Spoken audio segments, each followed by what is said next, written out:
So please join me in welcoming Jeremy Geiger first. So Jeremy, why don't you introduce yourself in terms of a few words about yourself and also Retailigence. Sure. And can you hand me that clicker? Yep. Go for it. Yeah, so I spent 15 years traveling all around the world, starting companies, selling and implementing supply chain software.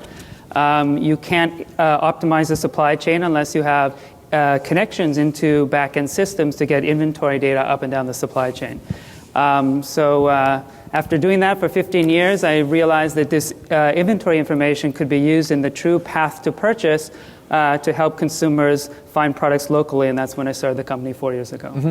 And a lot of different companies have kind of attempted to enter this space. I mean, it's really an opportune type of thing where if you're looking for a product, you're in a ready-to-buy mode. To actually have the availability of nearby inventory is kind of the holy grail that a lot of companies have been going after. So tying into some of that, the supply chain, I think, has positioned you well to do that. So talk a little bit about how well you've scaled that, who you're working with, the size of your addressable market. Yeah, so we've got to what I would say a true dominant position at this point. We work with various enterprise resource planning, ERP, point of sale, enterprise application integration platforms, all these buzzwords. Fact is, we're getting real data from retailers, and we're very unique in taking that approach. So we're now at the point where we actually have coverage to over 50% of all retail spend in the United States through our connections with over 100,000 retail stores. So another good takeaway here in terms of learnings of what you guys have done successfully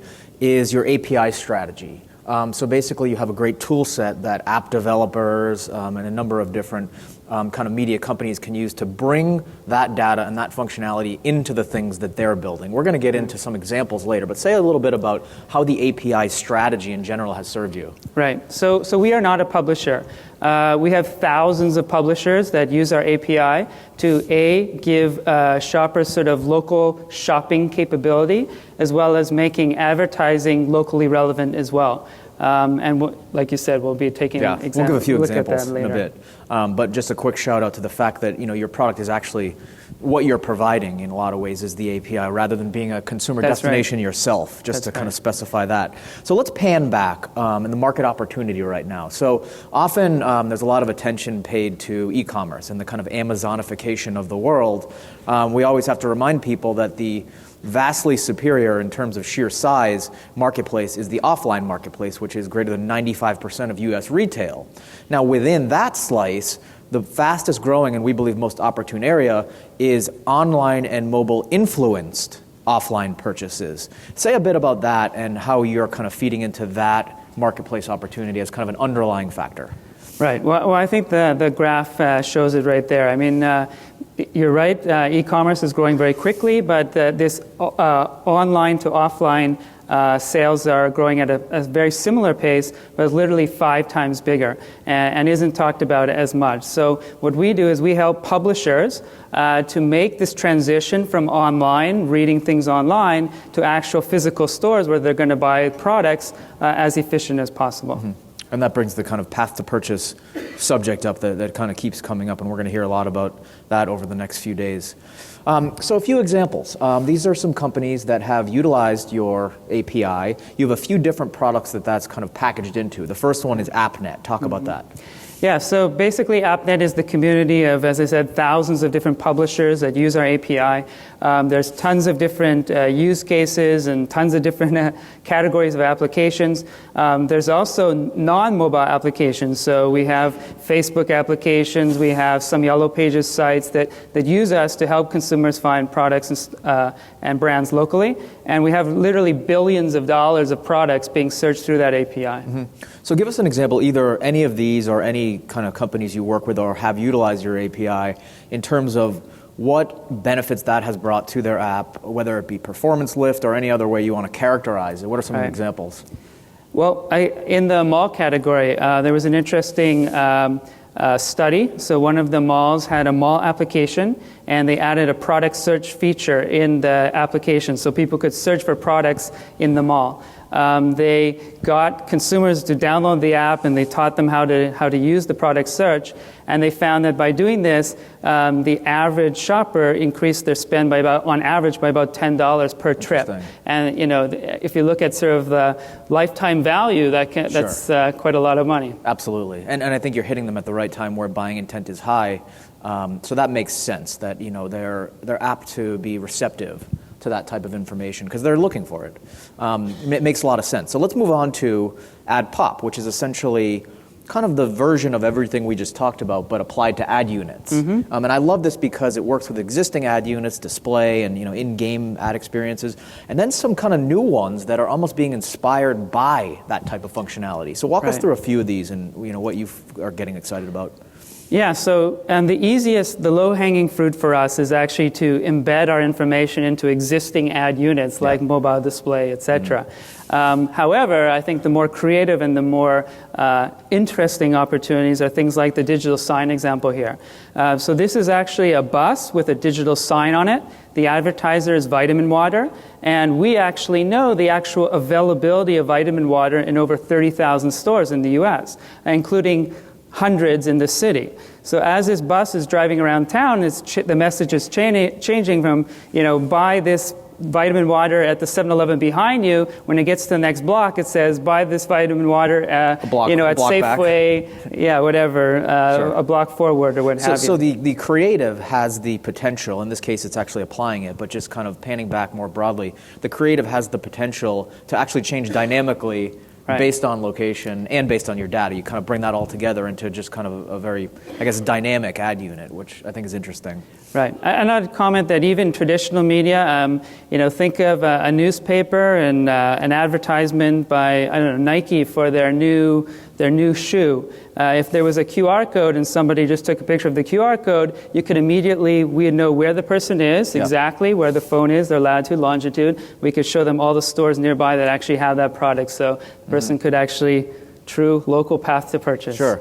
Now, is there room for, kind of an ad marketplace to develop around this? And what this reminds me of, or the potential for what I'm about to ask, where on Google, basically people can bid on their competitors' keywords. So if someone's scanning a certain product, maybe it's Nike, is that an opportunity for Reebok to come in a sponsored fashion, kind of be more of a kind of directional type of messaging? Yeah, so to date we've stayed away from that. Sure. We basically want to provide the right user experience to the consumer. Sure. And we feel that our publishers would feel uncomfortable if the results that their audience was getting was influenced. Okay. So let's unpack a few of these other ad units. The display ad unit, for example, it appears that the call to action there is kind of a thumbnail of a map. In terms of how this is formatted, is this something that you can click on and then it will open, the default mapping program, or will this take you to a landing page? Yes, that's correct. So there's a few interesting things that we can do. So first of all, we can dynamically create these display ads to have local elements. If that red shoe is actually out of stock in that Foot Locker, in real time we'll stop showing that red shoe and we'll show the blue one because the blue one's in stock. Also, because we actually know the location of the availability, we can do geo-targeting around those locations. Sure. And yes, on the landing page, there's always mapping and navigation directions. There's, not just store finders, which are pretty easy to implement, but things like product or brand finders, which is very tough to implement, but something very unique that we can do because we have the massive coverage. And now it seems like the opportunity there also is to layer on other types of ad targeting or ad tech, such as retargeting, Foot Locker or other things that might be more appropriate. Now that's probably the publishers at the publisher's behest rather than the tools you're providing, but it seems like the combination of what you're providing with other things such as retargeting kind of builds ad units that are probably a lot more effective. Don't disagree. So, we've talked a lot about retailers and some brands, but one thing I wanted to point out particularly is how AdPop, the same product we just went over, you're now working directly with brands. Right. So tell me how that's playing out. Yeah. So and national brands, I should say, as is the theme of this conference. Yeah, so I think both of these are very different examples, but pretty interesting. And the first example, this is a small brand called Tres Agaves, and they were launching their new organic margarita mix. So they really had no advertising plan whatsoever, because if if I made everybody here aware of Tres Agave's organic margarita mix, how many people would spend, the necessary 90 minutes to go to every single store to actually find a store that had it? It doesn't make sense. Sure. So what we could bring to the table, we know exactly who has the product at what time, and so we could actually target people that are actually like within blocks of the store that had the product. So people who became aware of it and clicked, we could actually drive them across the street to go, while they have that high emotional attachment to the product, drive them to actually go try or see or probably not try, buy the product. Mm-hmm. Well, what I like about that too is that, Tres Agaves or a lot of advertisers don't necessarily have that data internally about where they're sold. I mean, they could probably come up in their, retailer relationships, but you're actually bringing that data to the table and allowing them to basically, with their advertising campaigns, be more effective by just geo-targeting, or however they're targeting, near where their products are being sold. So you allow their, location targeting to be even more effective. That's right. So what about some other examples? That makes a lot of sense because it's a product that's not really, it's more of a specialty product. You have other products that are more pervasive. You have a L'Oreal example. You mentioned Nike earlier. Right. What about, products that are more widespread, that require less, I guess, pinpointing of location targeting, but you still bring other benefits by doing this? Yeah, well, I mean, the Nike example is interesting. I mean, if the ad is for the new neon green shoe, most people don't know where does Sears carry Nike shoes? Do they carry this model? Does Foot Locker have this model? Is it in stock? I mean, really, consumers don't have much information. And so we think that why wouldn't a brand want to tell the shopper where they can get it? And so, yes, there's a lot of opportunity here. I think as has been talked about, more and more brand dollars or national brand advertising opportunities. And I think with Retailigence, for those publishers out there that have local properties, we can actually bring local relevance to brand advertising, not just retailer advertising, to get more brand dollars. So you have a few kind of performance deltas in here and some KPIs. Mm-hmm. Talk about those or any others that you see. What can advertisers, brands expect from doing this that you've seen? Well, we heard today that, in terms of geo-targeting, being smart about geo-targeting, you can sometimes get 2 or 3x the performance just by simply localizing the brand ad, by putting a little thumbnail. We see between 10 to 50% click-through rates.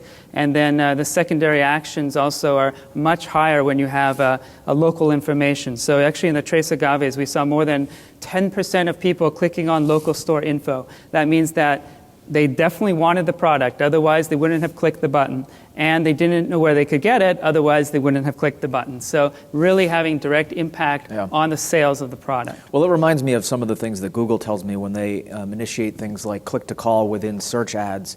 They actually get a higher click-through rate, not just calls being made, but the click itself is enhanced or made greater by the fact that there's a local phone number there, because that it localizes, it grounds the ad, it gives the ad a little bit more veracity as not being some sort of spam, but something that's actually a nearby place. So that's interesting.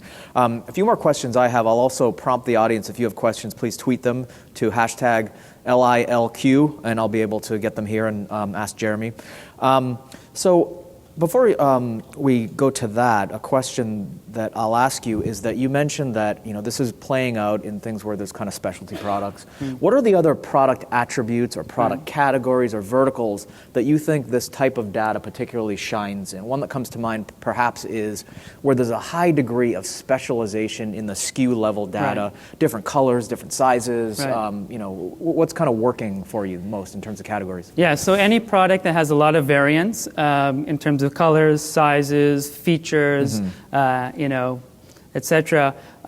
This makes it hard for consumers to find the product. There's an obvious fit. Also, in terms of products that are more sort of spur of the moment. So, everybody knows that dark chocolate is really good for you, right? So, if Coke came out with a limited edition dark chocolate Coke, and you've never seen that before, and is limited edition and probably limited distribution, and you say, yeah, I would like to have it, that might be a good fit as well. Also items with limited availability, and what else? New products that maybe you've never seen in a store before, so you actually don't know where it would be available. I have a Twitter question here, and this goes back to your kind of discussion of where you're getting your data. You mentioned that various parts of the supply chain. Let's talk about the whole kind of breadth of different places. You're probably, in some cases, getting it directly from retailers, the point-of-sale systems. What are the other things, just to kind of give a little more detail? Yeah, there? well, we're pretty scrappy in getting whatever we can. We always try to go to as close to the source of the data as possible, and that is our unique approach. We have certified integrations into SAP and NetSuite and all these different backend systems. But if for a particular retailer, like a small retailer, all they can do is provide an Excel file to us, we'll take it, because we want to give the consumer the best experience possible. Now, to better define the path to purchase in terms of tracking and in terms of attribution, are you looking to get into other ways to kind of get to that last inch to the cash register, whether it be mobile payments or reserving products? Absolutely, definitely that is the direction, and I think the L'Oreal example with Walgreens is one. So we're plugged into many retailer coupon solutions, so we can track the sale, and that's actually giving us a lot of interesting opportunities. We're actually now selectively paying publishers to hit our API to give consumers the ability to search for products. And basically, taking some of the benefit we get and sharing it back to the publishers as well. Sure. Okay. Well, we're out of time, and Manish, if you could come up, but also, just to close out, closing thoughts. I think the time is right for this. What are you excited about that's coming next? Well, actually, what we just last talked about. So really closing the loop and actually, measuring and theoretically getting to a point where we can say to a retailer, this is the ROI on this campaign. Sure. Or a brand. You'll be available for questions and interaction throughout the day. Okay, great. Well, please join me in thanking Jeremy.